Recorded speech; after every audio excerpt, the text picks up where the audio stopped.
obviously is not without its challenges. Applying and implementing BRIC grants requires resources to many cities, states, and tribes that they may not have. But rather than ceasing to implement it, we should work together to identify ways that BRIC could be amended to be less complex and more efficient. Madam Secretary, the people up here look forward to working with you and your team. We look forward to conversations about the President's FY26 budget for DHS. From what I've seen, I am personally supportive of zeroing out the Shelter and Services Program, and I look forward to conversations about FEMA, CISA, and TSA. I hope that we will see requests for base increases to CBP, ICE, and elsewhere within DHS. You have an incredibly difficult job, Madam Secretary, and have stepped up to do it during one of the most challenging times. I want to thank you for your service, and I look forward to your testimony today and to working with you and your team to making sure that America's borders are safe and its people are secure. I now turn to Senator Murphy and recognize him for his opening remarks. Thank you very much, Madam Chair. Madam Secretary, thank you for being here. I'm sorry that I missed your call yesterday. I look forward to working closely with you.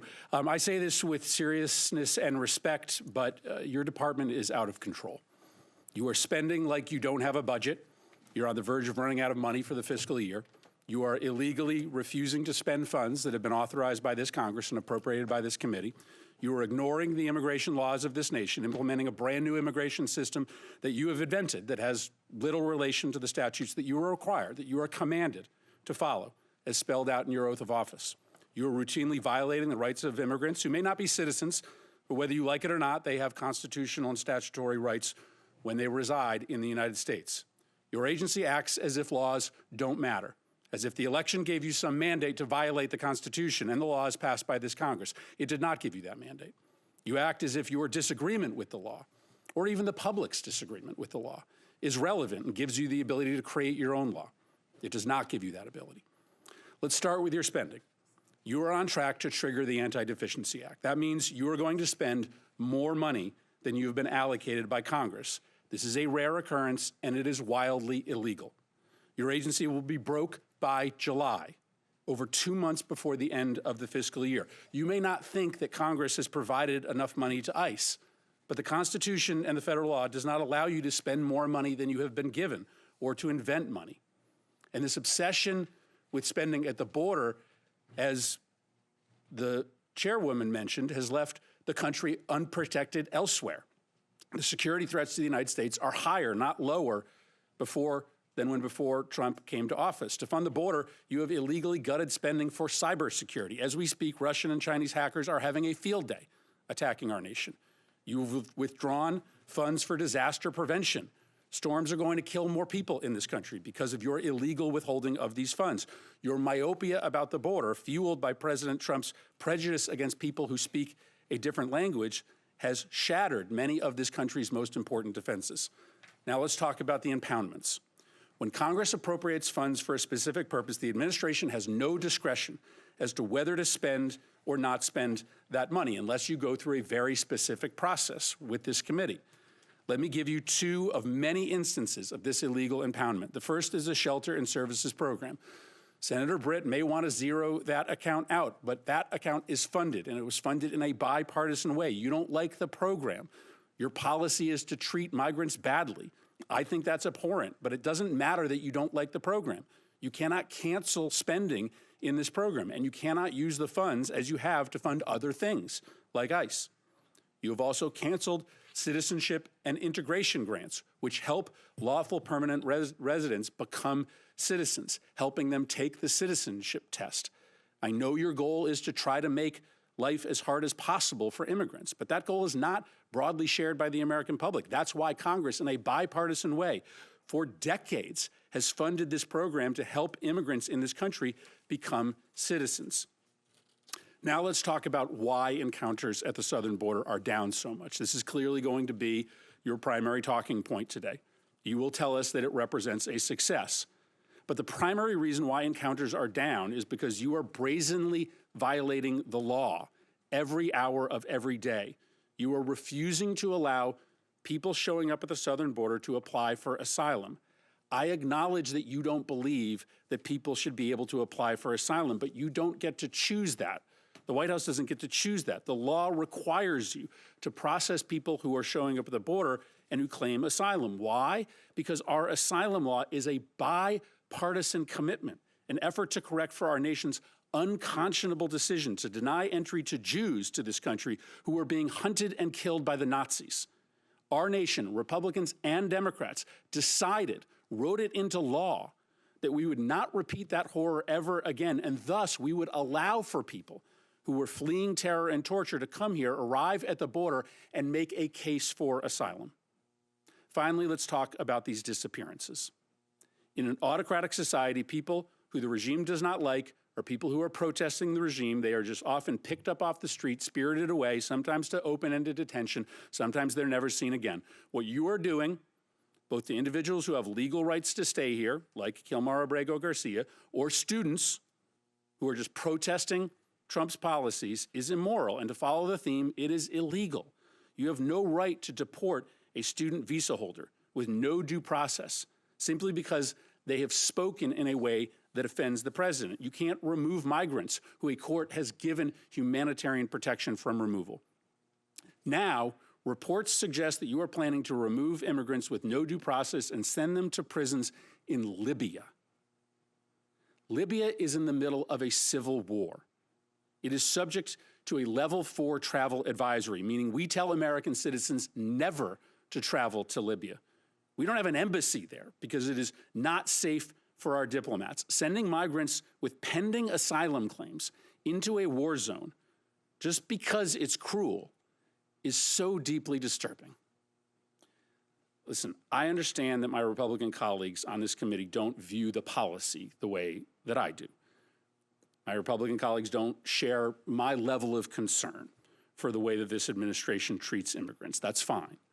But what I don't understand is why we don't have consensus in the Senate and on this committee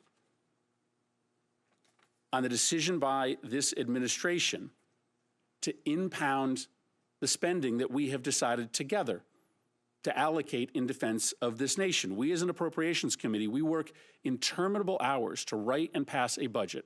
This budget is really hard to write and pass. And so we make ourselves irrelevant when we allow the administration to ignore what we have decided. And then when we look the other way, when the administration rounds up immigrants who are here illegally and have committed no offenses worthy of detainment, we also do potential irreversible damage to the Constitution. These should not be partisan concerns, destroying the power of Congress, eroding individuals' constitutional rights. This should matter to both parties. Madam Secretary, thank you for being here, and I look forward to your testimony. Madam Secretary, let me first explain that Chair Britt is trying to cover 2 different subcommittees. She will be returning, but in the meantime has asked that I take the gavel. And fortunately, that means that I get to welcome you, but also ask the first questions. But first, we want to hear your statement. So please proceed. Yes, well, thank you, Senator Collins. And I do want to thank Senator Britt as well for bringing this group of individuals together for this committee hearing so that we could talk about the priorities of the United States of America and what we can do to work together to secure our homeland. I do want to thank Senator Murphy as well and look forward to our conversations that we can have today and far into the future. In the first 100 days, the Trump administration has already delivered for the American people a drastic turnaround in Homeland Security, from the southern border to investing in our Coast Guard to cybersecurity, and we are just getting started. I'm very proud of the accomplishments that we have made so far and working with President Trump and his leadership since he took office. At the southern border, we have obtained near total control with a 95% decrease in daily encounters since President Trump took office. March saw the lowest number of encounters in this nation's history at less than 7,200. There were days in there where we had less than 200 encounters a day, which is absolutely remarkable. And again, that is the lowest number of encounters at the border in this nation's history. Under the previous administration, when Joe Biden was the president of the United States, U.S. border Customs and Border Protection was at times encountering over 15,000 people per day. This astonishing turnaround is a testament to the resolve and to the leadership of President Trump to make America safe, and to the incredible work of the men and women of the Department of Homeland Security. The secure border has allowed Border Patrol to zero in on the cartels and on illicit activities that are going on. President Trump has designated 6 different cartels and violent criminal gangs as foreign terrorist organizations. This has allowed us to use a whole-of-government approach in how we go after drug traffickers and human traffickers. And in March, fentanyl traffic at the border fell by 54% compared to the previous year. We're enforcing immigration laws to identify, arrest, detain, and remove dangerous illegals from our country. We're prioritizing those who have committed crimes, aliens who are a threat to our public safety and to our national security, especially those who are affiliated with terrorist organizations such as Tren de Aragua and MS-13. This includes those who also have final orders of removal. We've worked to enforce President Trump's America First trade agenda through the U.S. Custom and Border Protection's enforcement. The Biden administration's policies hollowed out our economy and America's industrial base, and it shipped our jobs overseas. President Trump is changing that. His historic actions are proving that tariffs are an effective negotiating tool to address trade imbalances. And in fact, companies are reshoring jobs here every single day. The Department of Homeland Security is reforming, and we're rethinking federal involvement in emergency management. President Trump recently announced that there will be a FEMA Review Council, which I will co-chair with the Department of Defense Secretary. This council is charged with fixing a broken system that's returning power to state emergency management directors and making America safe. We're also taking steps to defend the nation's transportation systems, which are vulnerable to targets and to attacks. The Transportation Security Administration is responsible for ensuring the security of all those who travel. In a single day, there are over 45,000 flights in this country with nearly 2.9 million passengers in the United States. We're fulfilling our obligation to launch Real ID, which happened yesterday, and we follow federal law as it was passed 20 years ago. Validated IDs will secure travel, safeguard our elections, and make sure that we never open a door to an opportunity for another tragedy like 9/11 again. As technology advances, so do the threats to our nation. And that's why cybersecurity is a crucial component of our security measures we're taking seriously and investing in going forward. Countries like Communist China have built the capability and the intent to infiltrate and potentially disrupt our critical infrastructure. But despite these threats, the Biden administration instead used CISA to play politics and to police speech. Under President Trump, we've been working to get CISA back on mission and make sure that they are securing our infrastructure. The Coast Guard is the only branch of the U.S. Armed Services that are under the Department of Homeland Security. It has many missions with specialized needs. And as we secure the southern border, the cartels have shifted their activities out to the maritime borders.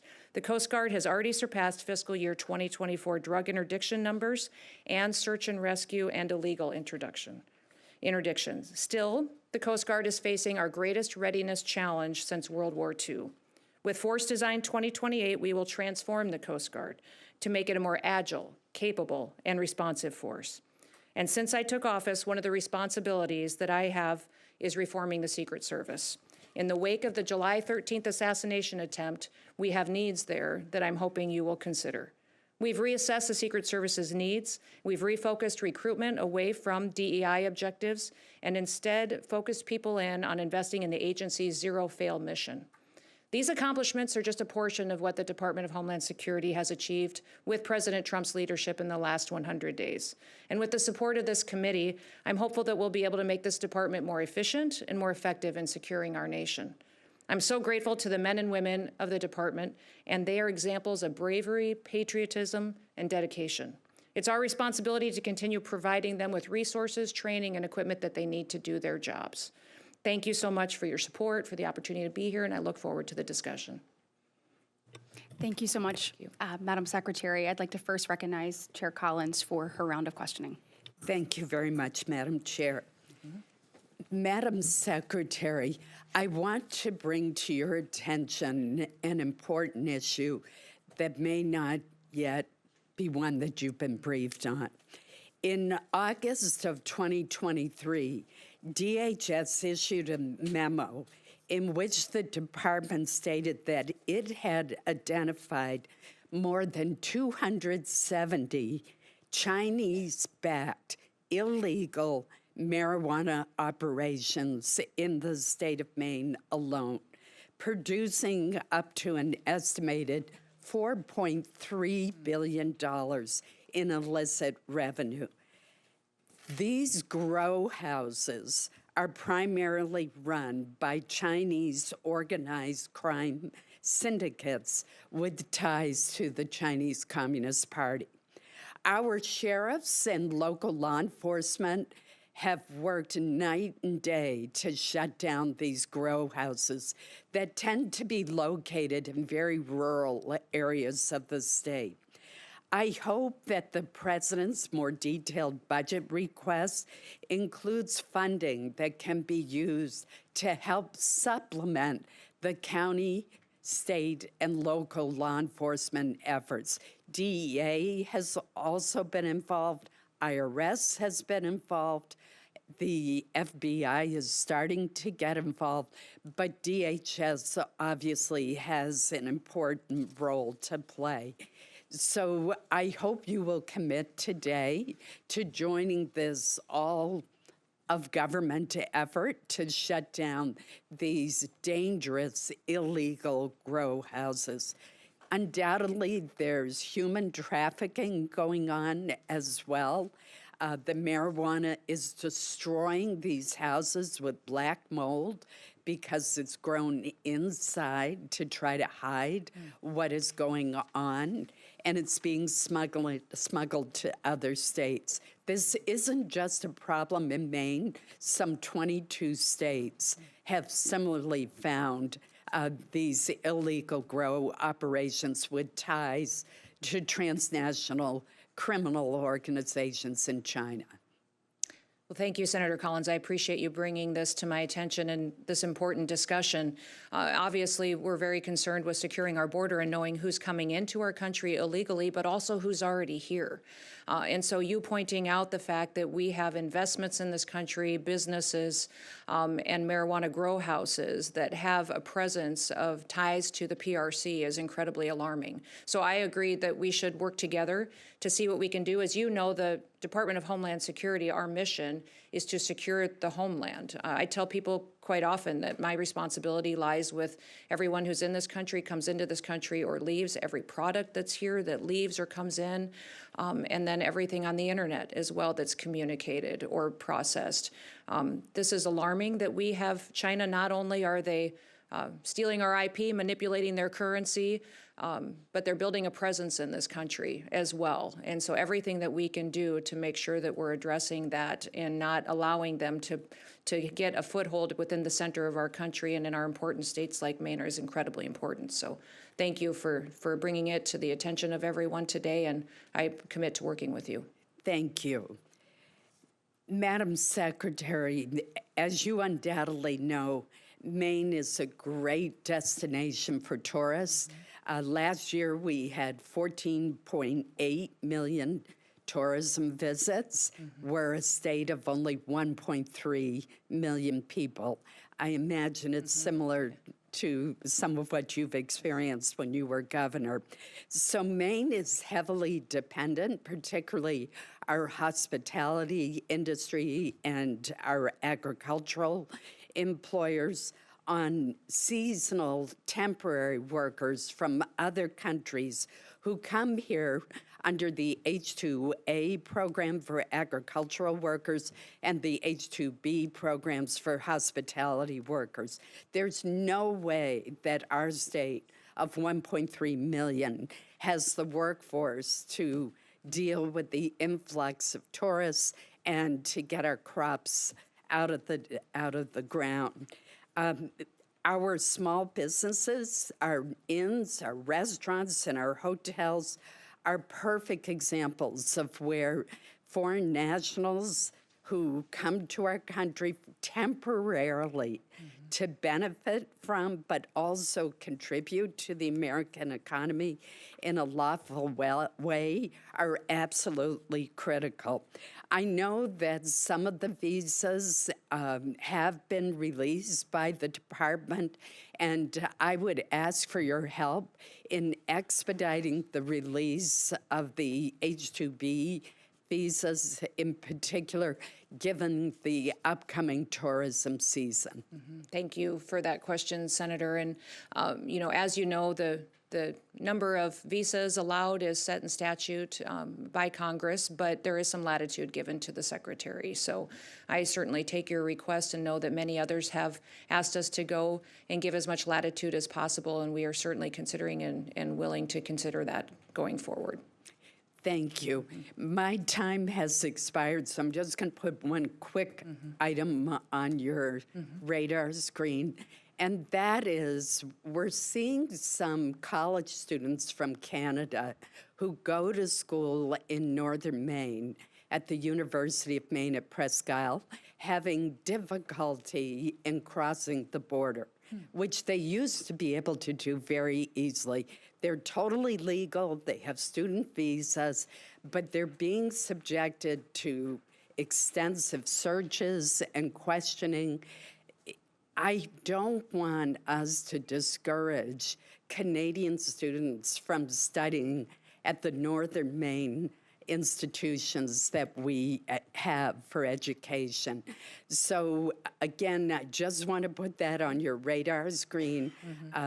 There are so many others who do deserve scrutiny, but these are duly enrolled Canadian students, and they've been crossing the border for years without trouble, and lately they're being subjected to extensive searches and questioning, despite having their visas and other documents in order. Okay, I will certainly look into that. Thank you. Thank you. Vice Chair Murphy. Thank you very much. Madam Secretary, AI is an enormous growing industry critical to the future economic health of the country. We have had the benefit over the years of the top talent in AI, researchers, students coming to the United States to help us grow that industry. But for the first time in the last 15 years, there are more top talented individuals and workers in AI leaving the country than coming here. And the reason is pretty simple. People who are coming here to work from overseas through the visa program are very uncertain about what their rights are. And that is because of the actions this administration has taken. So I think it's important to get on the record for those individuals who are here currently and those thinking of coming to the United States to work or to study to understand what their rights are. So let me ask you a series of pretty simple questions. Probably the key of right amongst the 5 freedoms is the right to free speech, the right to express your own personal opinion about politics, culture, the economy.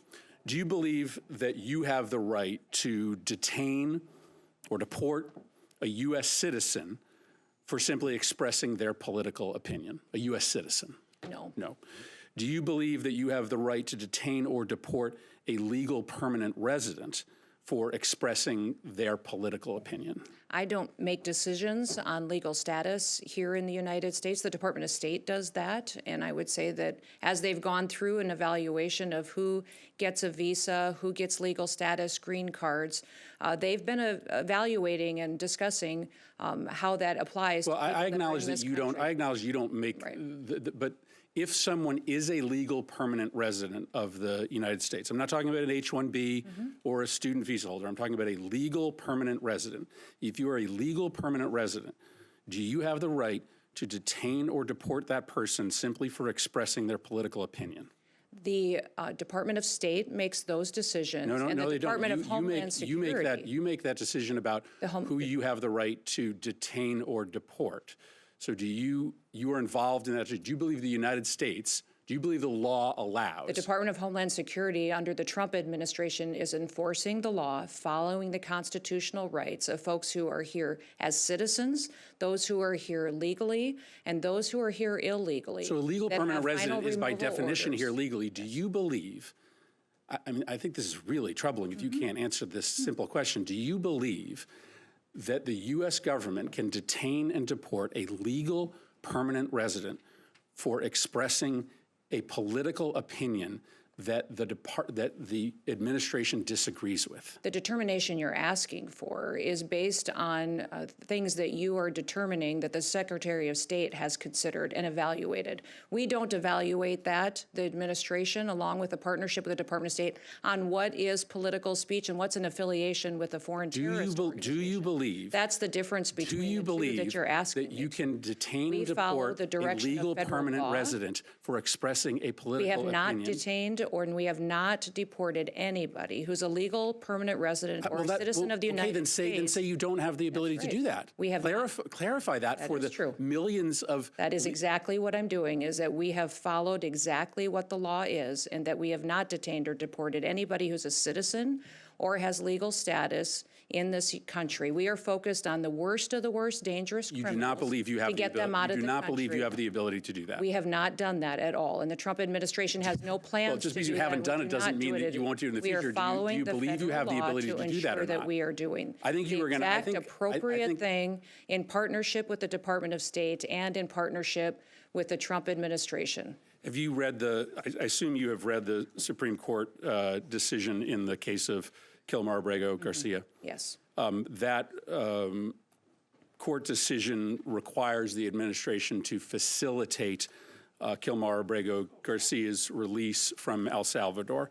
Can you describe the steps that you have taken to facilitate this release? And specifically, can you answer as to whether you have reached out to your counterpart in El Salvador to facilitate Mr. Abrego Garcia's release? Abrego Garcia is a citizen of El Salvador and should never have been in this country and will not be coming back to this country. There is no scenario where Abrego Garcia will be in the United States again. If he were to come back, we would immediately deport him again because he is a terrorist, he's a human smuggler, and he is a wife beater.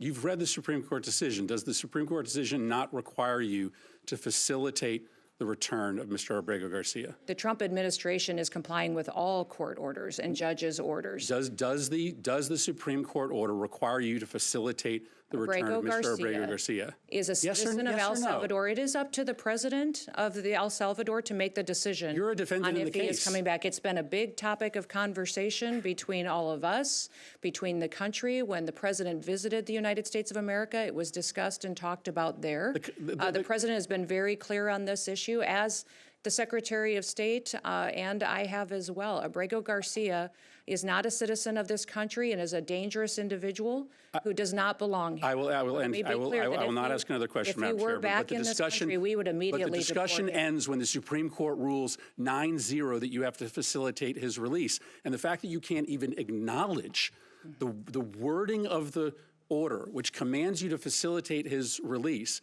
and you advertise to this committee that you are going to willfully ignore the ruling, and that is incredibly true, chilling Senator. for the balance of powers in a democracy that relies on the executive branch to honor decisions made by the highest court of the land. Madam Secretary, I'd actually like to take a little bit of my time real quick to turn to an actual Maryland resident. And I believe if we're going to spend that much time talking about Mr. Abrego Garcia, we need to talk about Rachel Marin. Yep. And she was a citizen of Maryland who was brutally raped and murdered in 2023 by another criminal illegal alien from El Salvador who had no business being in the United States. May her story and others like it serve as a reminder to the human cost of unchecked illegal immigration policies, the need to secure our border, and the need to swiftly remove criminal illegal aliens from the United States. Speaking of, let's go back. Take a look at what President Trump inherited. We talked about this earlier, but when Joe Biden took office, there were 3.3 million people on the non-detained docket. When President Trump took office, that number had risen to 7.6 million people on the non-detained docket. When you look at the docket, the President Biden in his administration spent their entire term simply allowing people and aliens to cross the border into our communities. of those who had been given their final orders of removal, meaning they had their due process. The Biden administration simply sat on their hands instead of actively working to remove those individuals, which created chaos and unfortunately criminal opportunities on our interior. Thankfully, we have new leadership at the White House and a department who will no longer tolerate the subversion of our immigration laws and activities. I think since we're here to talk about the budget today, that's what I'd like to talk about. What do you and your department need, the brave men and women who serve alongside you, in order to secure our border, in order to keep our interior safe from coast to coast, and to continue to make America a safe, secure, and prosperous place to be? Well, the Department of Homeland Security is tasked with overseeing 23 different components that are pretty broad, and it was formed after 9/11 in response to the terrorist attacks to help us secure our country and everything that's in the interior of our country. The president's budget request, along with reconciliation package, focus on what some of our greatest threats are that face our future and our children and grandchildren's ability to grow up here and to have a future. And that is continuing to secure our border, to make sure we're addressing technology needs that have been neglected for far too long, get our Coast Guard to the standard to what the missions are requiring them to be at to be successful, building more wall, more agents for CBP, more ICE agents and beds so that we can remove illegal criminals out of this country and dangerous individuals that are threatening our public safety. And then also going forward and looking at how we conduct operations on training our law enforcement officers, how we can put CISA back on mission at focusing on cybersecurity. The requests going forward focus in those areas and TSA so that we have the technology upgrades that we need to really make sure that we are doing due diligence to secure our country and the systems that help run our critical infrastructure. I really appreciate that, and I'd love a commitment from you to continue to work on what it is that you need moving forward as this develops, so we can ensure that you have those resources to keep this country safe. On that, your predecessor actually refused to call what was going on at the border a crisis. It is clear that's exactly what was happening. You also have shown that coming in, we did not need any new legislation to actually secure the border. You have taken action. President Trump has taken action to secure it. I mean, creating a space that we haven't seen in decades. You talked about a number of things. One of the things you just mentioned was a border wall. Can you talk about the construction of a border wall and what that would do for the men and women of CBP and overall at DHS? I know that we are a nation of immigrants. We're proud of that. We're also a nation of law, and lawlessness has to stop. And I believe that anybody on this dais that locks their door at night should understand the need for a border wall. The American people should have that level of security when they go to sleep at night. So can you talk about the importance of that and kind of how you see that unfolding? We have currently over 700 miles of border wall on the southern border and infrastructure that is there operating today. Since President Trump has been in office, we've constructed another 77 miles that is in place. That is an inclusion of steel bollard wall that has been built, but also temporary wall that has been put forward with concertina wire and panels, and then also we have some waterborne buoys that are being utilized as well. We have 11 contracts that have been allocated to continue building infrastructure, and then also 5 more that are pending to be allocated to build more miles, to have that infrastructure there to help secure vulnerable areas.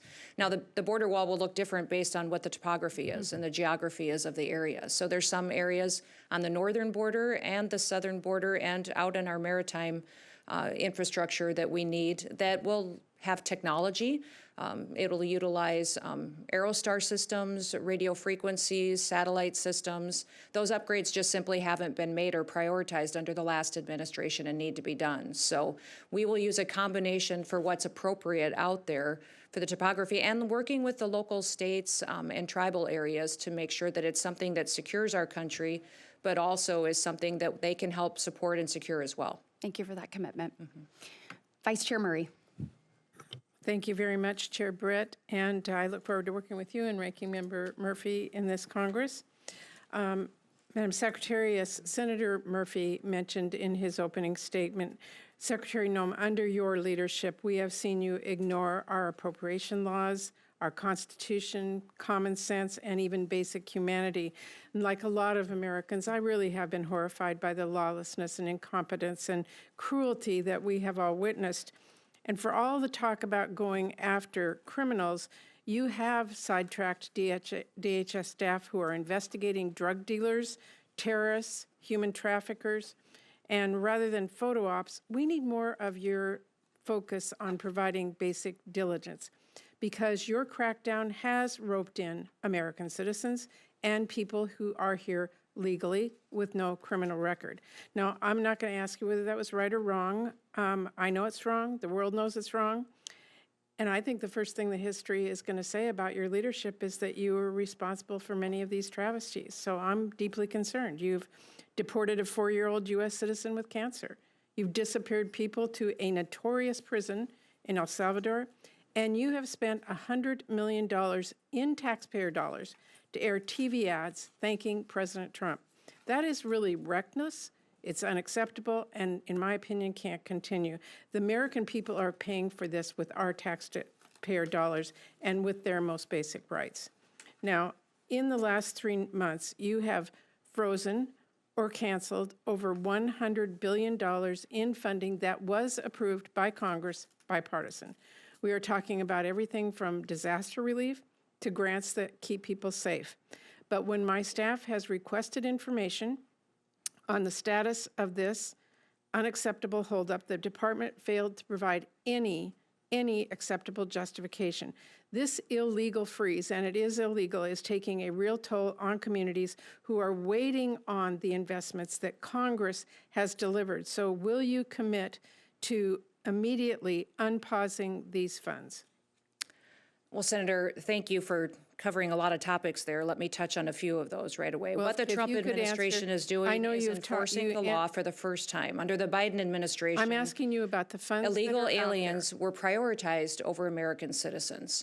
Now the scales of justice have been leveled, and Madam no one Chair, is I'm gonna treated reclaim better my than time anyone because else. I asked you a Citizens specific are treated question. the same, Madam and these Secretary, illegal I know aliens your and criminals answer. are being I heard deported. it previously. I'm asking you a The specific grants that you question. are referencing, Correct. the grants that you are referencing have been paused and reevaluated to make sure that they are truly being spent in the way to which they were appropriated. Well, these were- Many of these grants were being diverted Madam into things they Secretary, were never intended these to. funds were passed on a bipartisan basis by members Absolutely, in and this the Biden Congress. administration perverted them in how they used them, diverted them to facilitate illegal immigration, to house people in places like the Roosevelt Hotel, who held illegal Okay, criminals we're that took the talking, life Madam of Chair, Laken about Riley. $100 I think all of us billion. have It is recognized that not credible the to victims me that here are all the the people who have recipients of died and that- lost their children because Madam of this Secretary, situation. it is not credible. Madam Chair, it is not credible that $100 billion is used to break the law. That just cannot be true. And let me change this a little bit. On the other hand, I am very concerned that DHS is now dramatically overspending funding that Congress has not provided.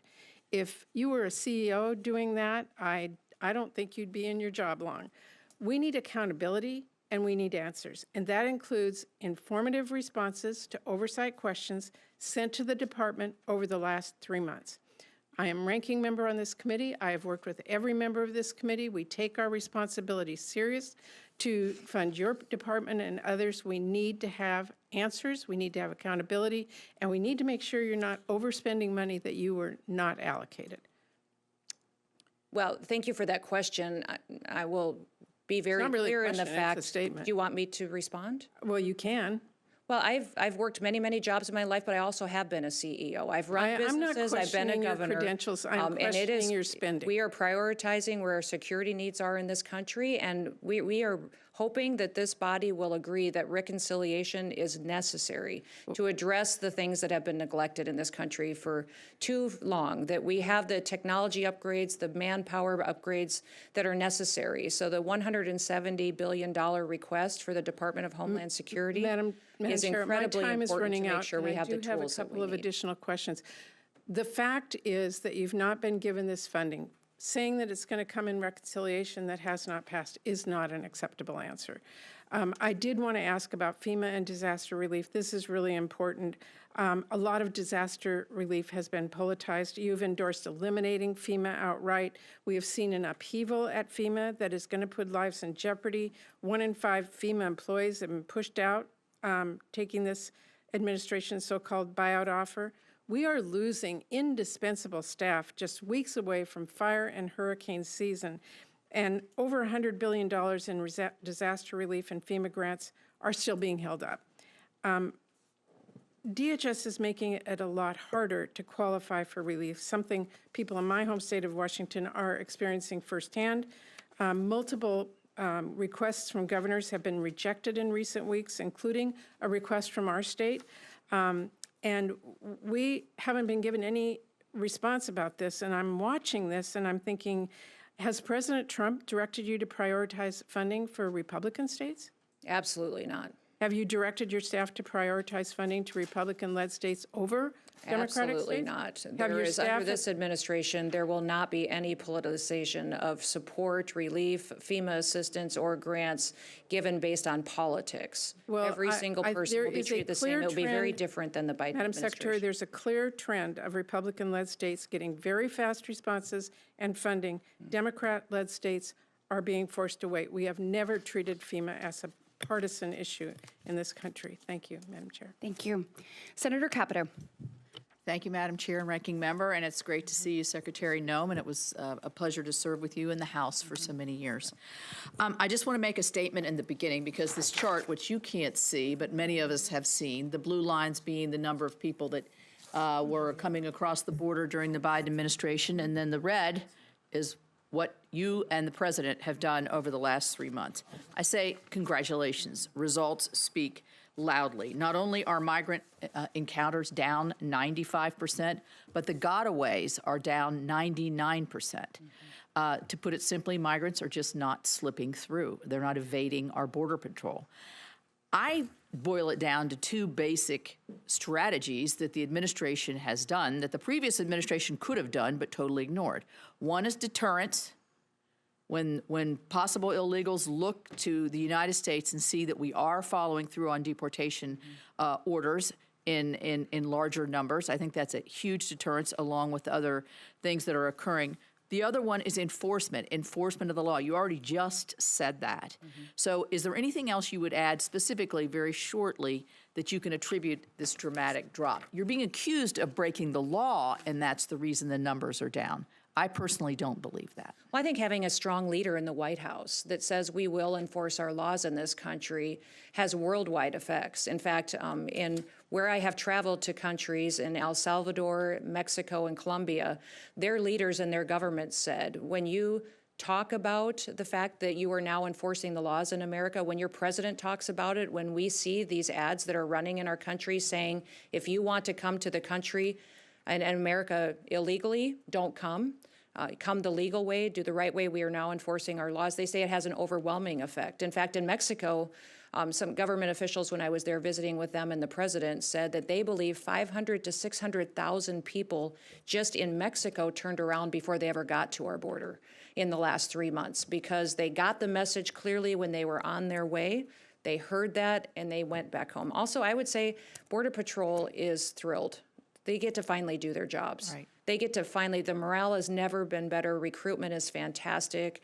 ICE is recruiting. CBP's up 54%. I'd say the Coast Guard is up over 100% in recruitment, and the Secret Service is up over 200%. So the fact that they have an administration that's letting them do their jobs again and actually following the law is something they're very proud of. And so I think those 2 things are really what's making them proud. Okay, you and I talked about this on the phone because of the drug scourge, the non-intrusive inspection, which is a lot of the technologies that can detect in large, when semis are coming through, there's a whole lot coming through the border, and we want to continue that free flow of goods. Where are you on that in this budget? Certainly you need more dollars to be able to, I think the numbers are low, how many you actually inspect or have been inspected. You need the technology to our move ports of forward. entry need new technology and scanners that we just simply aren't scanning many shipping containers right now adequately. A lot of our air freight isn't scanned. Some of these scanners that we have in place need infrastructure around them so that they work in the heat and in the rain. Sometimes they're dysfunctional and shut down. We have railroad cars coming in that aren't getting inspected, and then small packages. Small packages every day that are being shipped in by the millions that we are not inspecting at all. So the kind of technology needs that we have to invest in are costly, but they're secure our country. And when we have a foreign enemy country like China and the PRC that's trying to kill off our next generation of Americans, which is what they're doing to weaken our economy and our society, those upgrades and that technology advancement will incredibly help us make sure that we know what's coming into this country and it's not a poison that will be killing our kids and our next generation. Certainly have my support with that. I did chair this subcommittee at one point with the ranking member. He was chairing and I was ranking, so we're getting to know each other very well. You have my support there. I do want to say, and I am concerned about the FEMA issue.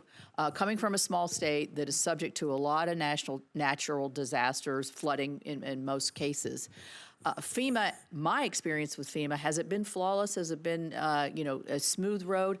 No, but I think it's a vital function. And I'm concerned if we turn it all over to the states, capacity for the state to really handle this is something that, so I would ask you to tread lightly. I don't really need a response there, but I do want to put on the record here that I am concerned about, I do think we need a national response to disasters. Does it look just like FEMA? I hope, I hope the changes that are made will be able to have them to be able to react quickly and to help our state and local resources.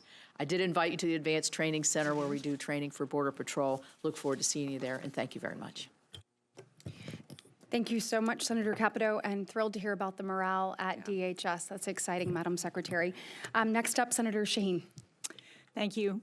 Thank you, Madam Secretary, for being here this morning and for your testimony. I just want to, I'm not going to ask you to respond to this, but just to be clear, I think everybody on this committee agrees that we need to secure our southern border. We may disagree on exactly how to do that, but I think that is a value that most Americans share. I do think we can do it in a way that still provides due process to people who are here as green card holders. And I'm particularly concerned when I get calls from New Hampshire citizens who are stopped at our border and interrogated without any process, without being told why they're being stopped. So I just want to put that on your radar so that you understand that that is a concern that we are seeing and hearing from American citizens about. I have been concerned for a long time through a number of administrations about the lack of technology on our northern border.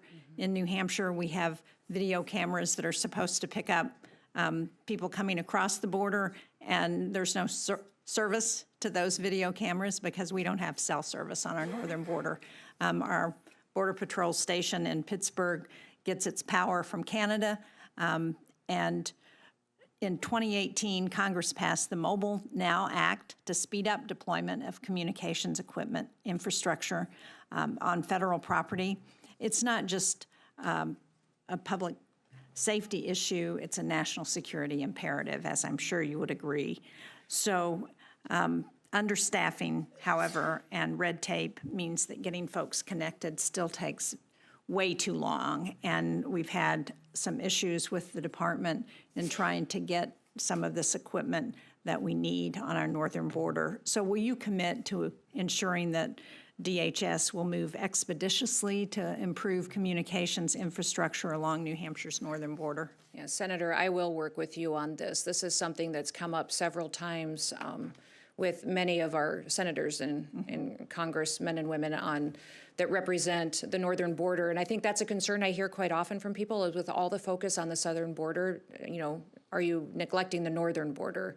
And we are not. We have not pulled resources from the northern border, but we also recognize that we've got deficiencies there too. We do have some predator drones that are up there. I'm sorry to interrupt, but the reality is that the Stone Garden funds that used to have a percentage dedicated to the northern border have been taken for the southern border, so that our local law enforcement officials don't have the ability to access those funds and to get those grants in a way that's really important to help. So I hope you will look into that. Those funds have been very important for our law enforcement, and so those are being reevaluated as well and assessed. And so I've had several people indicate to me that those are important to their local areas and local communities. The cameras you talked about, yes, do need to be fixed. The cell phone service and their reliance on that is not dependable, and we need the new technology upgrades in order to make sure that we can keep those operating. And we need more UAS and counter UAS technology at the northern border as well. I understand that ICE has entered into an interagency agreement with the Bureau of Prisons to hold ICE detainees in our federal prison in Berlin, FCI Berlin, New Hampshire. I'm sure that you're aware that the Bureau of Prisons has faced chronic shortages in staffing for a number of years. This is particularly evident in Berlin, where it's being staffed at just over 60% for its corrections officers, and now it's hosting more than 230 detainees. So can you talk about how you're working to ensure that our federal prisons who are under contract with ICE are adequately staffed, and will you commit to ensuring that the Bureau of Prisons under contract with ICE is given the support that they need in order to hold those detainees? Absolutely. That's all part of the evaluation that happens before that contract goes into place, is making sure they have the staffing and the requirements that meet the level that ICE detention requires. Many times the request we hear from local or state law enforcement or prison systems that want to help facilitate the detention of illegal criminals, such as we're addressing right now, are asking us to relax our federal standards so that they qualify, are asking us for more latitude. So our standards I was have just been, there. I can tell you they were not asking that in Berlin. They may not have been up at your facility, but what I would say is that all of those boxes have to be checked and staffing requirements have to be met in order for that contract to be facilitated and utilized. Well, what I heard is that we have trouble attracting people, corrections officers, other staff that we need, psychologists and medical staff. And so I think it's absolutely critical that we ensure that if ICE is going to use those facilities, that the funding is there to provide adequate staffing. Absolutely. Thank you. I have another issue, and I'm out of time, but I just want to put on your radar screen that we appropriated $200 million to recapitalize facilities for the Coast Guard. One of those facilities that was damaged in storms is in Newcastle, New Hampshire. It's a facility that serves the Portsmouth Naval Shipyard. It's critical to national security. I hope you will work with us to ensure that the funding goes to help rebuild those facilities that need it. Yeah, we'll certainly take a look at that. As you know, we've proposed a new investment and future for the Coast Guard called Force Design 2028. And so we're excited about that because it recognizes the deficiencies that the Coast Guard has had to live with for far too long. It adds 15,000 coasties to the force. It also addresses not just cutters and not just airframe, but also infrastructure. What we need for buildings and for docks and for abilities to ports and infrastructure to really facilitate what they really provide for us. They are also a key part of not just search and rescue, but also our interdiction efforts right now as well. And we're not keeping up with the cartels out on the water. I'm a big fan. I just don't want us to divert that funding. Right. Thank you. Right. Senator Hyde-Smith.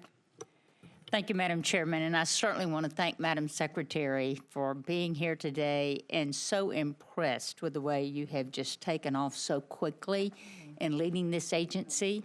You know, as a member of this body, as an American, but as the mother of a 26-year-old daughter, I certainly appreciate what you're doing to secure our homeland. And your commitment has just been unsurpassed by anybody. And I've watched you closely, and it's a tall drink of water. Heading this agency is no small task, but I am certainly supporting you. I would like to briefly mention the proposed reductions to the FEMA budget. You know, in Mississippi, we have hurricanes, we have tornadoes, and FEMA has been a part of my life ever since I have been in public office because of the situations. Even Senator Shaheen was part of our tornado one time last year in Mississippi, and we had some recently that hasn't been approved yet. Little town in Walthall County, Mississippi, called Tylertown, Mississippi, had a tornado. I was there the day after the storm, and we're really seeking some relief there. But how will DHS make sure that states like Mississippi, which, like I said, are feeling the impact of so many, will continue to receive the support they need to prepare for and recover from what we have now and future emergencies? Yeah, President Trump has been very clear that he believes that the way that FEMA exists today should not continue. It needs to be reformed. It needs to empower states to build in the structure that they need to best respond to disasters. He's seen the failures over the years of FEMA, how it didn't show up for individuals. It targeted people based on political party. It claims they haven't been paid for 15 to 20 years and recognizes the best responders are those locally and that the federal government should be there to support. So his goal is to redo this agency in a way that empowers our states, recognizing that every state's not at the same level of response today, that it's going to take some effort to get them all ready to really, truly take over the emergency management processes of their state. And so what we can do to equip and to train them and then give control back locally is critically important.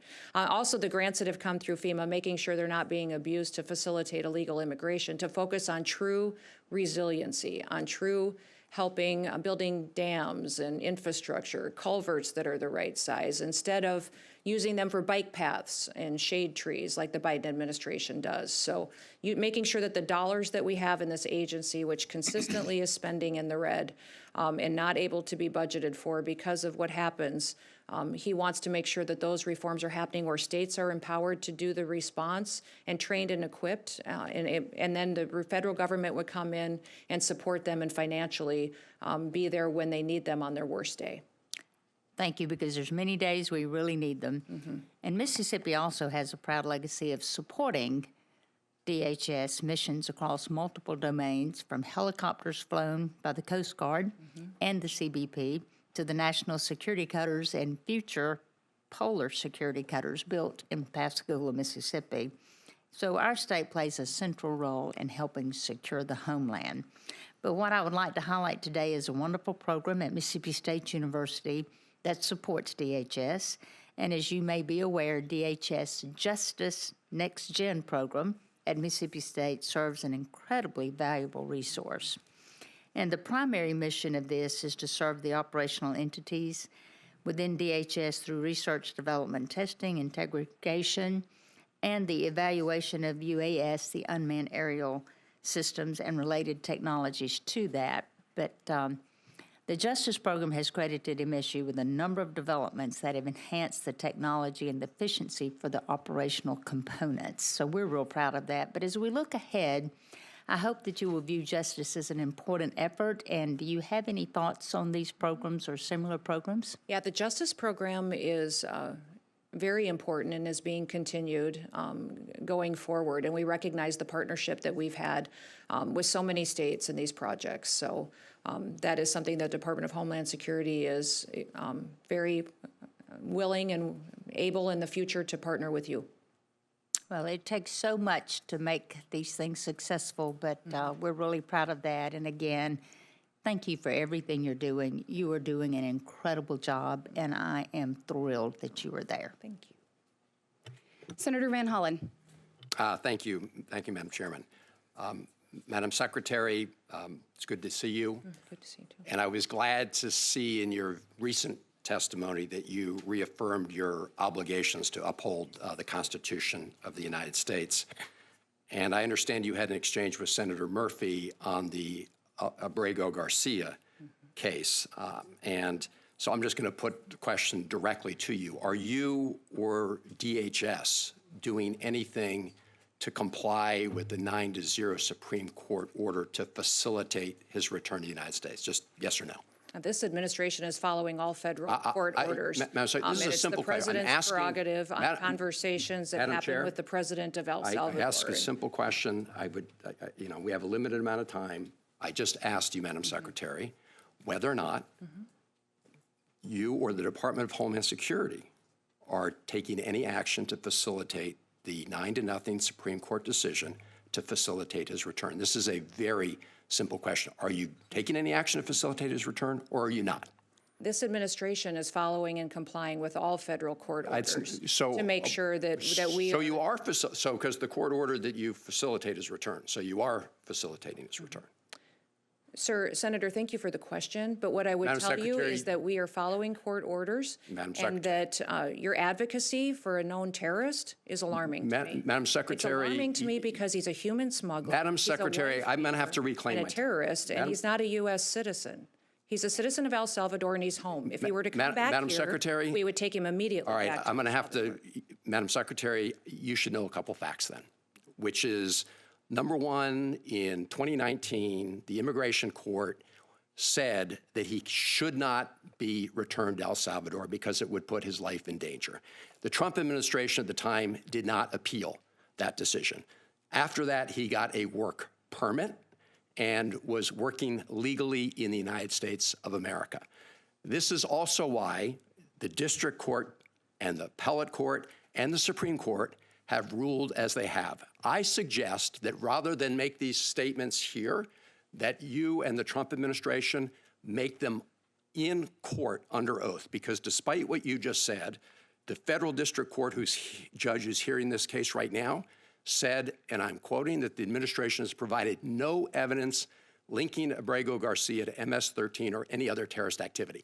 I'm not vouching for the man. I'm vouching for his due Well, yes, process you are, rights. sir. You've no, been vouching no, for Madam him. Secretary, with I would respect. suggest that you defend and Madam, stand alongside the victims of illegal this crime. is in this political country, rhetoric. the citizens who live here and Do are you- United States Americans. I would suggest you advocate for them as hard Madam as you do Secretary, this foreign terrorist. I know you're doing a political speech No, here. I'm I not, get it. sir. I'm Political- asking questions of law. No, you're just spewing I truly rhetoric. believe this. I Well, you're truly believe spewing this rhetoric. as an Let American. me ask you this: Do you agree with Justice Scalia in the Supreme Court opinion in Reno v. Flores that, I'm quoting, "It is well established that the Fifth Amendment entitles aliens to due process of law in deportation proceedings." End of quote. Sir, we are utilizing every due process tool that this Congress has afforded us. This is- The Congress decides what Madam due process Secretary, is appropriate for every situation. Expedited removal is a due process that you have afforded us that we are utilizing. The Alien Enemies Act I'm gonna is another reclaim my tool that time, we're Madam utilizing. Secretary. So You we are are- giving due Madam process Secretary. and using the tools Madam that Secretary, this Congress has given us. this is really, I'm asking sort of simple questions of law, and simple questions like, are you complying with the 9-0 Supreme Court decision? And you seem to think that's some kind of trick question. Let me ask you this. You were down at CCOT in El Salvador, and you said, and that, I'm quoting, "It is one of the tools in the toolkit that we will use." And it's well known that the Trump administration is paying the government of El Salvador to keep these individuals, including those who the U.S. courts have determined were illegally taken out of the country in violation of their due process rights. Have you seen the grant document between the United States and the government of El Salvador with respect to the CCOT? It's important that everybody knows the consequences of what happens for their actions in this country. When you break the law and you're a member of a foreign Madam terrorist Secretary, I asked you a organization, there are question. Have you consequences seen to the that. document? This is not hard. Yes, I have. Okay. And what are the provisions of the document? So do you know what entities in El Salvador are Sir, receiving I'm the sure funds? you can see this document as well and have looked at it for I'm evaluation. glad you as raised well. that, Madam Secretary, because I sent you a letter along with many of my colleagues here on April 8th asking for, among other things, that document. Will you respond to the letter that we sent? I will respond to your letter. Can I get some sense of when? We will take a look at it. I don't remember seeing your letter yet, but I will certainly Well, take a it's look at it. been there over a and give month. you a The response. senator's time has expired. Madam Chair. Senator Kennedy? Madam Chair. Madam The Secretary. Secretary, I have some additional questions. No, related sir, that's up fire to cap. you to manage that time. Senator Kennedy? Madam Well, I need a Secretary. little help from a chair that respects the members of the Madam committee. I'm sorry, Madam Secretary. Chair. This is, You pretty much secured the southern border, haven't you? Yes, sir. The CBP, And this president have. that upsets some of my colleagues, doesn't it? They say you've done it the wrong way, haven't they? Could you answer that? Yes, sir. They do say that. Do you think they're upset because you supposedly did it the wrong way, or you think they're upset that you did it at all? I think they're upset that by President Trump enforcing the law, it happened so quickly and successfully. Yeah. Now, when President Biden came into office, the first thing he did was get rid of all of the things we were doing to stop people from coming into our country illegally, didn't he? Yes. I mean, it was like The Price is Right. Come on down. Except he said, come on in. And most of my Democratic colleagues went along with that, didn't they? Yes, they did. In fact, they cheered him on, didn't they? Is that a yes? Yes, sir. How many people do you think President Biden let into our country illegally? Just give me a ballpark figure. Sir, we don't know for certain, but we believe it could be upwards to 20 million people that are illegally in this country. So that's like adding 10 Nebraskas to our country, isn't it? That's correct. Why do you think President Biden and my Democratic colleagues did that? Do you think they believe in open borders? I think they believed in open borders and letting people come into this country that would affect our society and criminals. Those other countries emptying out the worst of the worst, their mental institutions, their prisons came in here and jeopardized, and known terrorists. Well, only one or two circumstances are possible, it seems to me. Either President Biden and the Democrats who supported him believe in open borders, or the people that President Biden put in charge of securing the border, you wouldn't trust to run a snowball stand, right? That is correct. So nobody is that incompetent. So it has to be, they just believe in open borders, do they not? Yes, because I know the people who were securing the border and they weren't allowed to do their job. Do you think they believe that vetting people at the border is racist? Yes, I do. I think by the way they allowed people in and granted them immediate parole status. Do you think that President Biden and some of my Democratic colleagues, I don't want to paint with too broad a brush, Madam Secretary, thought of these foreign nationals in our country illegally as potential new voters? I do, sir. Okay. If you're an ordinary American and you oppose illegal immigration, but you support legal immigration, does that make you a racist? No, sir. No, sir, not at all. It just means that you believe there should be a rule of law, and that's what America was built on. And that's what you've been enforcing, right? Exactly. We have been following the Constitution and the rule of law in this country. And I want to be sure I understand, because there's been a lot of confusing testimony here. You've secured the border, have you not? This administration has, yes, sir. And some of my colleagues are upset with you, Yes, sir. and they say you did it wrong. Yes, sir. And do you agree with me that what they're really upset about is that you did it at all? Yes, sir. Okay. I want to ask you a last question about our federal judiciary. I've said repeatedly that all of us has a moral and a civic obligation to follow federal orders, and I stand by that. But there have been a lot of national injunctions, universal injunctions issued to try to stop you from doing your job. Where were these judges when people were breaking the law and coming into our country illegally? Were any of them speaking up and issuing national injunctions against the Democrats? I don't believe I can be specific about every single judge, but these judges that now are trying to stop us from enforcing our laws, I don't believe or recall them. Can you being think, vocal then. Madam Secretary, of one single solitary federal judge who, when President Biden and my Democratic colleagues, not all of them, but many of them, Gentleman's time has expired. Secretary or Senator Murray went on over about 2 minutes, so I'm going to take a minute. Senator Van Well, if Hollen you just got can- shut down Yes, right if on you the can, zeros.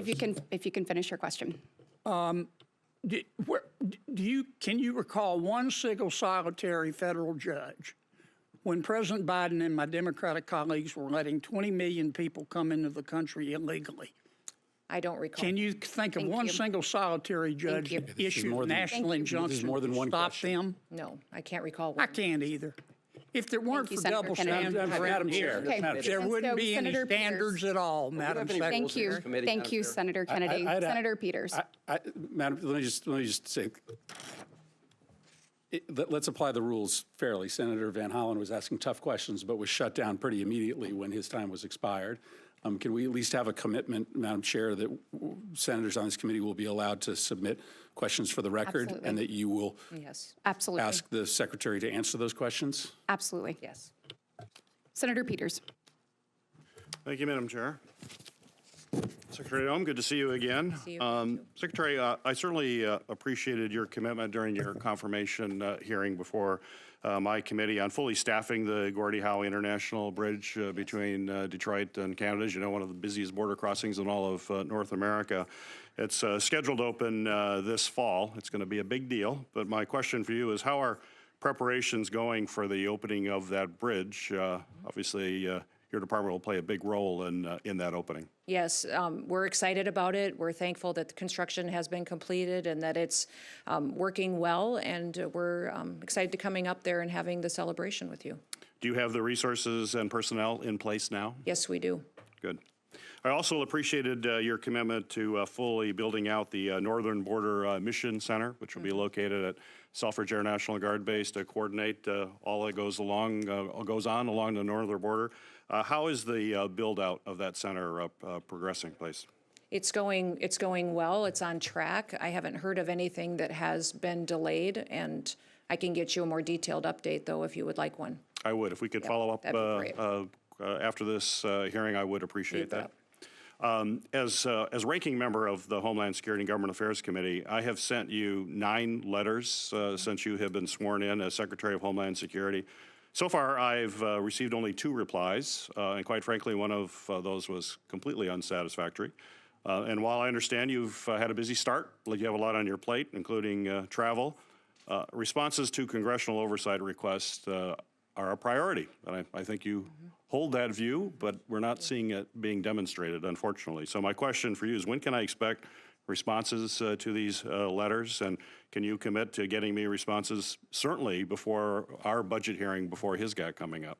Yes, absolutely. Sir, I was unaware that you had that many letters out yet. I know some of the letters you requested had a lot of data to gather Yes. and information, and so that may be a delay on a couple of them, but we will get those gathered and get them to you. As you know, when I came into this role, we had a backlog of letters from senators and congressmen up to 4 years, where the previous administration did not respond to any of you. That was a universal complaint I had from Republicans and Democrats. Well, we want to see that change. So Yes. if we could get this back, these letters back as quickly as possible, I'd appreciate that. You bet.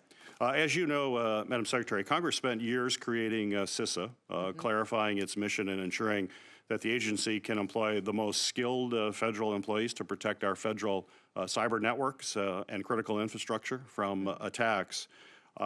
During your confirmation process, you stated that you wanted to get CISA back on mission. But quite frankly, you were very light on specifics of what that actually meant. Now that you've been in your position for several months, could you explain to us in detail what getting CISA back on its mission means? And I mean, with some specificity, which offices and programs in CISA do you consider to be off mission, and which ones do you consider to be on mission? Well, as you know, CISA, under the last administration, got involved in being somewhat of the role of the Ministry of Truth. They were defining what was misinformation, disinformation. They were out doing election security missions where censorship and deciding what was truth and what wasn't truth, and we have eliminated those functions within CISA. CISA was created to be an entity that supported small and medium businesses and also critical infrastructure, Yes, our electrical grid, our water systems, that are vulnerable to hacking attempts and influence from foreign countries, but enemies of the United States of America. So we are Right, building out to those. and I agree with all this. I just Yep. limited time here. Yep. I agree with all that, and that is the central focus that it has to continue. But I want to clarify, because you talked about misinformation. I've heard this a lot. Yep. Certainly, I don't want to have any agency putting out misinformation. But CISA had 15 full-time employees assigned to countering misinformation mission. That's 15 employees out of 3,000 employees that work at CISA. And my understanding, and I think you mentioned it, those 15 people are not doing that anymore. So is CISA still not on mission? Is it still? It's getting there. We don't have our Senate confirmed leader of CISA yet. We're looking forward to that, and the But president's that doesn't have to do with cybersecurity- mission. I mean, why is it not performing a mission? Because my frustration is Why is what not? why do you say it's off mission if the unit that was back- doing that is gone? Yeah, it's back on mission, but we still have silos to break down between our Yes. intelligence agencies. We still have communication systems that have to be built so we can share information. I shared during my confirmation hearing that one of the most alarming things to me that happened to learn was that when Salt Typhoon and Volt Typhoon happened, that we knew we'd been hacked, we knew who we'd been hacked by, but we had no idea how to stop it. And so building those relationships with the private sector to help us go out there and really get the information that we need to get the technology and expertise to get in front of those bad actors that would infiltrate our systems, I think is incredibly important. So making sure that we have those partnerships to get them with us, sharing information and advice and wisdom on how to stop these hackers before they steal our critical information is very, very important. If you know better than anybody, better than I do even, that we have 10 of the 16 critical infrastructure components under the Department of Homeland Security. So this is a top priority of President Trump. So it is on mission now. CISA's on mission. It is. Great, thank you. Thank you, Senator Peters. Senator Murkowski. Thank you, Madam Chair, and welcome, Secretary. I know you had an opportunity to take a quick trip up to Kodiak to see our Coast Guard men and women there. Thank you for that. I'm pleased to see the focus from the administration with regards to the Coast Guard within the reconciliation package. It is significant. It is meaningful. As I'm looking, though, at the skinny budget that we have here, I'm wondering whether or not the administration's budget request increases the Coast Guard's top line, because as important as it is to do what we're doing in reconciliation, we want to make sure that the service has the sustained funding and support that it deserves in annual appropriations. So I don't know if you want to speak quickly to that. Well, yes, Senator, it is. We're building out the Coast Guard into the future. We have a request in for 15,000 more individuals that would come in and be a part of the organization. So it's not just the investment in the cutters, which we discussed, as well as, airframe that's been grounded because it needs to be replaced and we can no longer repair it. It is also building out the amount of support that we have as far as individuals and components. I want to ask about not just the ships, the cutters, the airframes, but the people and where those people live.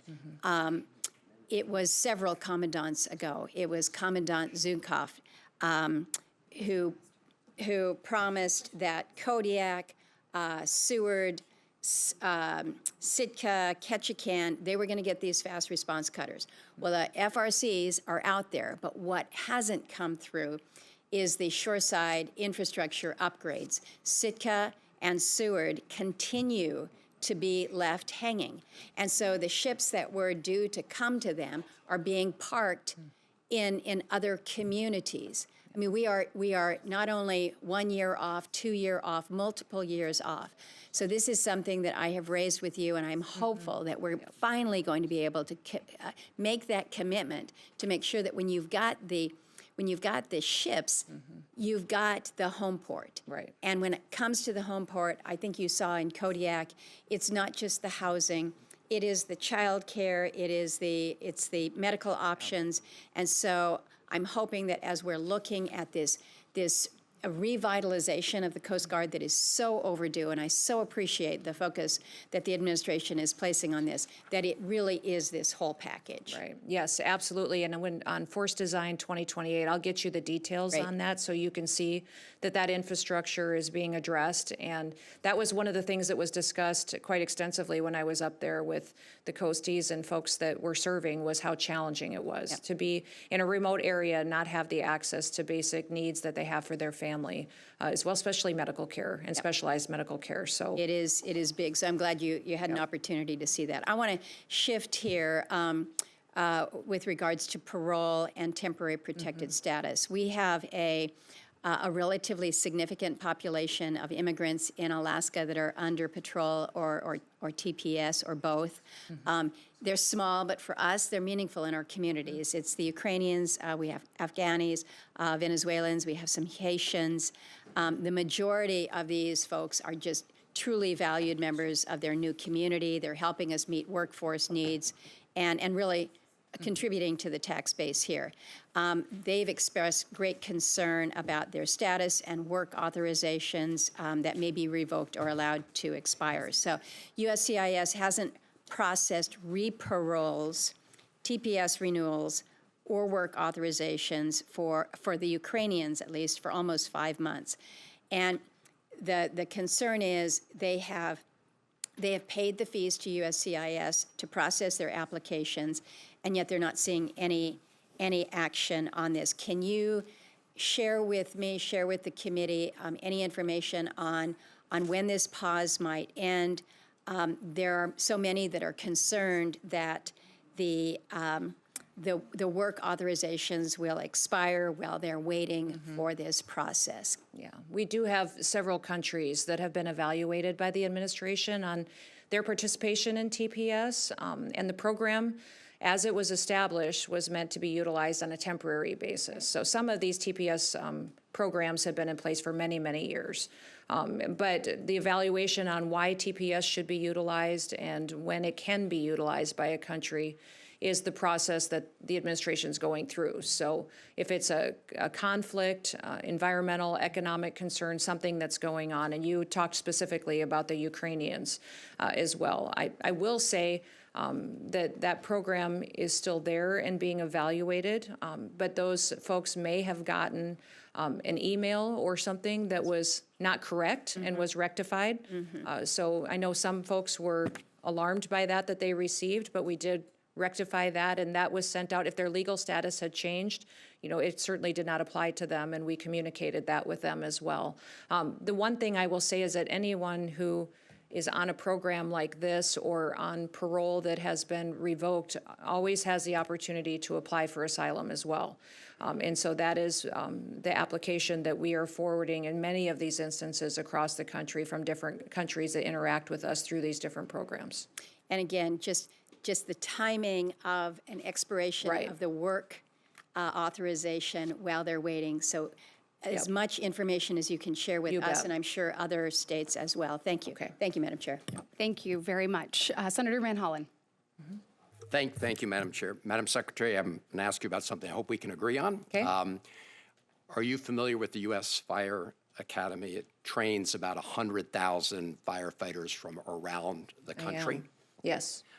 So right now, as you may know, it's not being funded. All the in-person classes have been canceled. So I, together with some of my colleagues, including Congresswoman April McLean Delaney, who represents that district in Congress, wrote to you back on March 14th about the situation there. I would just ask, could you commit today to responding to our letter?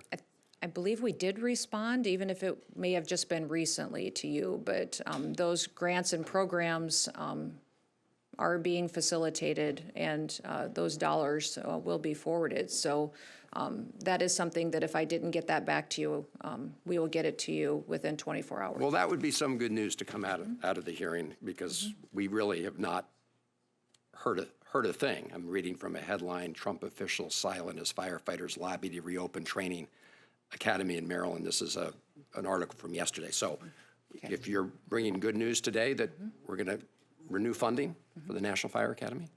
That is the direction that we are taking, and we will get that information to you. Thank you. Yep. Thank you, Madam Secretary. Thank you, Madam Chair. Thank you, Senator Van Hollen. Senator Haggerty. Thank you, Madam Chair. And Secretary, it's great to see you again. Good to see you, too.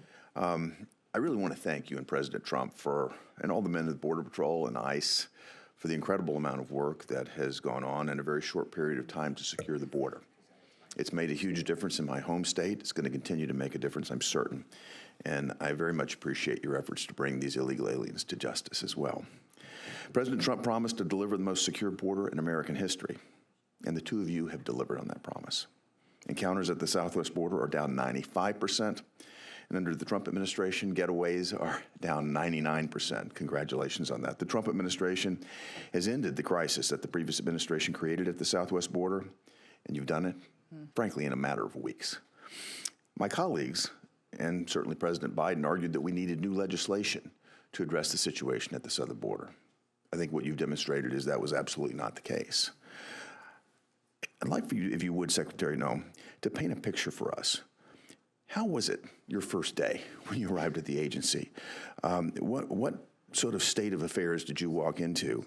I want the public to understand how poorly managed the situation was that you've taken on.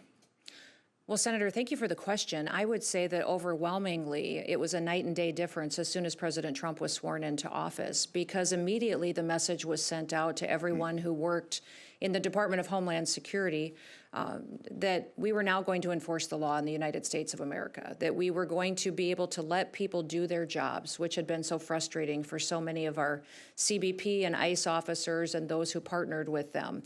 They felt as though they had been facilitating an invasion of our country, and the fact they grew up in these communities. Many of these officers were raised in Del Rio and El Paso and Tucson, and they were, just devastated by what the change they had seen. So the fact that they got to do their jobs again was overwhelmingly, I believe, why this was a success in securing our border, knowing who comes into this country, and stopping those who shouldn't. President Trump, what I'm proud of is that he has removed 252 known terrorists from our country just since he's been in office. Thousands of criminals and illegal aliens that have perpetuated violence on our communities. And I think the employees and the officers that are a part of the Department of Homeland Security are proud to be a part of the solution that's making America very safe again. Can I stay with the comment that you made, or a term that you used, invasion? Yes. Because what we saw over the prior 4 years was the largest invasion of our country that we've ever seen. It was. I don't think the American public understands this because it was obfuscated in the media.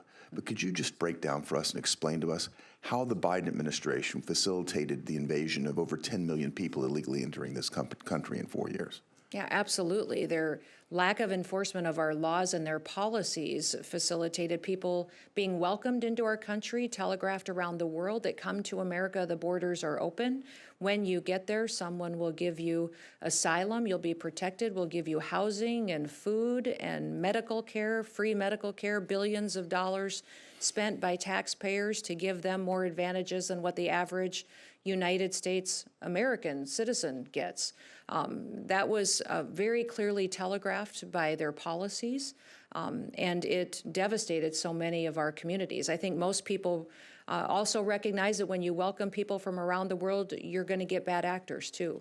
You're going to get cartel members taking advantage of the situation, terrorist organizations that are going to infiltrate our country, people who have been kicked out of their own countries for reasons that their country would not tolerate. They came here to find a safe haven, and Joe Biden gave them that opportunity. So, it is going to be a big job to clean up the mess that they created, but President Trump is determined to do so, and overwhelmingly, the American people support him in that. They are so thrilled to get these dangerous people off of their streets. When I've been out working with the frontline individuals in the Department of Homeland Security, with our officers, with those that are emergency responders, you can be in New York City, you can be In San Diego, you can be anywhere, and people that are walking their kids to school in the morning are walking by the operations going, thank you.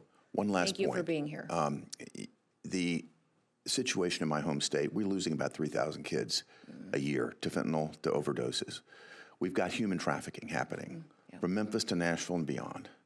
And I really want to know, I think the American people expect that this border will be secured, that we can get this stopped, but what resources do you need to make that happen that you don't have today? Well, you've seen the request from President Trump in reconciliation and in his fiscal year budget. He is doing due diligence to make sure we have the resources that we need to really secure our border, but also to make sure that we are stopping this poison in our communities. It's giving us enforcement tools, more officers out there, more agreements. You've seen us implement 287G with local law enforcement officers and state law enforcement officers that will get us, compound our efforts out on the ground. Give us more individuals to clean up the mess. But we also need the technology at our ports to scan packages that come into this country. We've collected, I think, over $36 billion worth of tariffs against other countries because of what President Trump is doing to make sure that we're putting jobs back in the United States of America. But CBP is the ones that are collecting those tariffs, but they also need at our ports of entry scanning technology. So we know what's coming in packages, what's coming in by air freight, that we just haven't been doing due diligence under the Joe Biden administration to really know what the threats are and how those dangerous chemicals and poisons are coming in. Thank you, Senator Hagerty. For the last round of questions, Senator Murphy. Thank you. Madam Secretary, one of the accounts that right now is being impounded, I mentioned it in my opening statement, is the Shelter and Services Program. I certainly understand that as a program that Republicans, unfortunately, have not supported, but it was a major element of the budget that we passed, and thus far there are somewhere in the neighborhood of $600 million that you have not expended. Can you commit to this committee, understanding that you have the ability to decide how that money is spent and who gets that money within the parameters dictated by Congress, but can you commit to this committee that you are going to spend the money in the Shelter and Services account according to the authorization provided to you by Congress? Sir, we have followed authorizations and the law and how these dollars are being spent. We are not conducting any impoundment. And as you know, under the previous administration, the Shelter and Services Program was being used to facilitate illegal immigration and shelter for criminals in many areas. And so we are using those dollars to how they were intended by Congress when those dollars were put into that program.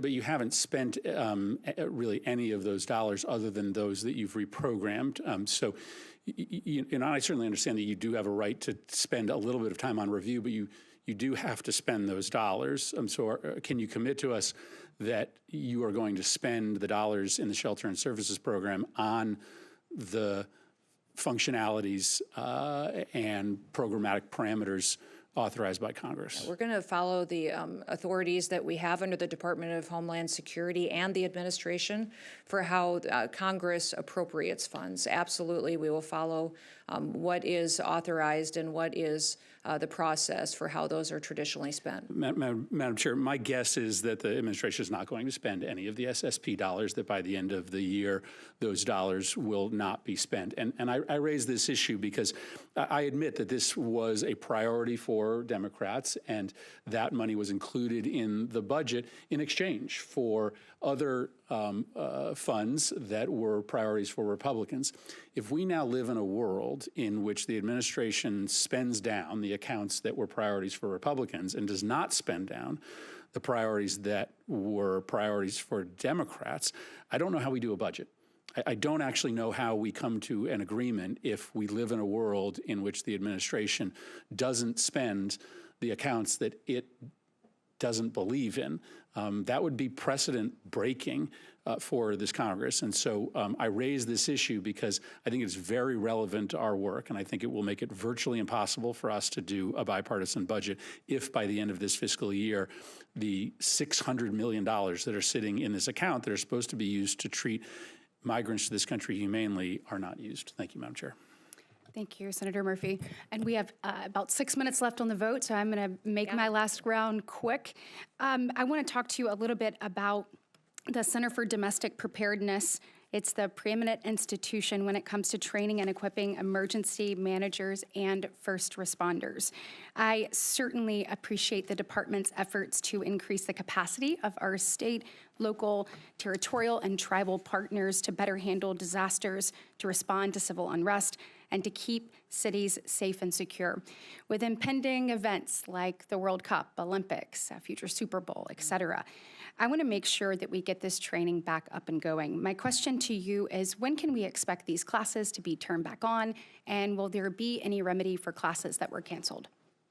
Yes, we'll work with you, Senator, to see what we can do for rescheduling classes, and that funding will be continued, and it'll be a priority of the Department of Homeland Security into the future. Excellent. Thank you so much. Madam Secretary, we will go ahead and wrap this up. Thank you so much for being here today. I know that we can obviously disagree on policy across this dais, but we certainly agree that we want to make sure that we get timely responses. And on that note, for closing, we will have questions for the record will be submitted and then due on May 15th, so 7 days from now. Thank you for the work that you're doing, and this committee hearing is adjourned. Thank you. Thank you.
Kristi Noem, thank you for the job that you do. I would love an opportunity to speak with you. Okay. I've got it. In Maryland. Okay. Would you like to come from? Oh, thank you.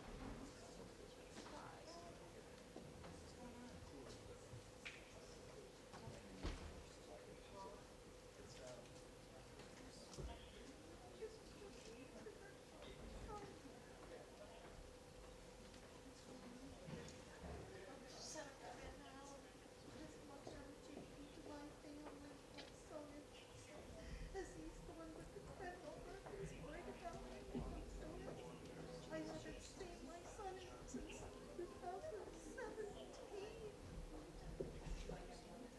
Oh, he's just separated from my life.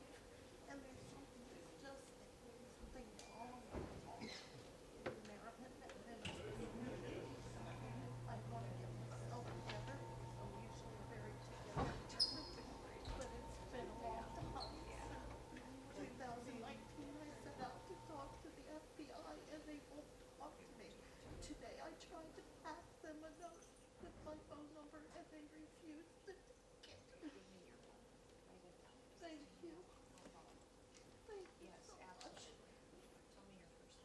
Tell me your first name.